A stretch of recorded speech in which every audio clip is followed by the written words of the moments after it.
സങ്കീർത്തനം 25 അധ്യായം 1 മുതൽ 22 വരെയുള്ള വചനങ്ങൾ. വഴി കാട്ടണമേ കർത്താവേ, എൻ്റെ ആത്മാവിനെ അങ്ങയുടെ സന്നിധിയിലേക്ക് ഞാൻ ഉയർത്തുന്നു. ദൈവമേ, അങ്ങയിൽ ഞാൻ ആശ്രയിക്കുന്നു. ഞാൻ ഒരിക്കലും ലജ്ജിതനാകാതിരിക്കട്ടെ. ശത്രുക്കൾ എൻ്റെ മേൽ വിജയം ആഘോഷിക്കാതിരിക്കട്ടെ. അങ്ങയെ കാത്തിരിക്കുന്ന ഒരുവനും ഭഗ്നാശനാകാതിരിക്കട്ടെ. വിശ്വാസവഞ്ചകർ അപമാനമേൽക്കട്ടെ. കർത്താവേ, അങ്ങയുടെ മാർഗങ്ങൾ എനിക്ക് മനസ്സിലാക്കി തരണമേ. അങ്ങയുടെ പാതകൾ എന്നെ പഠിപ്പിക്കണമേ. അങ്ങയുടെ സത്യത്തിലേക്ക് എന്നെ നയിക്കണമേ. എന്നെ പഠിപ്പിക്കണമേ. എന്തെന്നാൽ അങ്ങാണല്ലോ എന്നെ രക്ഷിക്കുന്ന ദൈവം. അങ്ങേക്ക് വേണ്ടി ദിവസം മുഴുവൻ ഞാൻ കാത്തിരിക്കുന്നു. കർത്താവെ, പണ്ട് മുതലേ അങ്ങ് ഞങ്ങളോട് കാണിച്ച അങ്ങയുടെ കാരുണ്യവും വിശ്വസ്തതയും അനുസ്മരിക്കണമേ.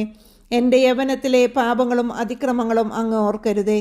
കർത്താവെ, അങ്ങയുടെ അചഞ്ചല സ്നേഹത്തിന് അനുസൃതമായി കരുണാപൂർവം എന്നെ അനുസ്മരിക്കണമേ. കർത്താവ് നല്ലവനും നീതിമാനുമാണ്. പാപികൾക്ക് അവിടുന്ന് നേർവഴി കാട്ടുന്നു. എളിയവരെ അവിടുന്ന് നീതിമാർഗത്തിൽ നയിക്കുന്നു. വിനീതരെ തൻ്റെ വഴി പഠിപ്പിക്കുന്നു. കർത്താവിൻ്റെ ഉടമ്പടിയും പ്രമാണങ്ങളും പാലിക്കുന്നവർക്ക് അവിടുത്തെ വഴികൾ സത്യവും സ്നേഹവുമാണ്. കർത്താവെ, അങ്ങയുടെ നാമത്തെ പ്രതി എൻ്റെ നിരവധിയായ പാപങ്ങൾ ക്ഷമിക്കണമേ.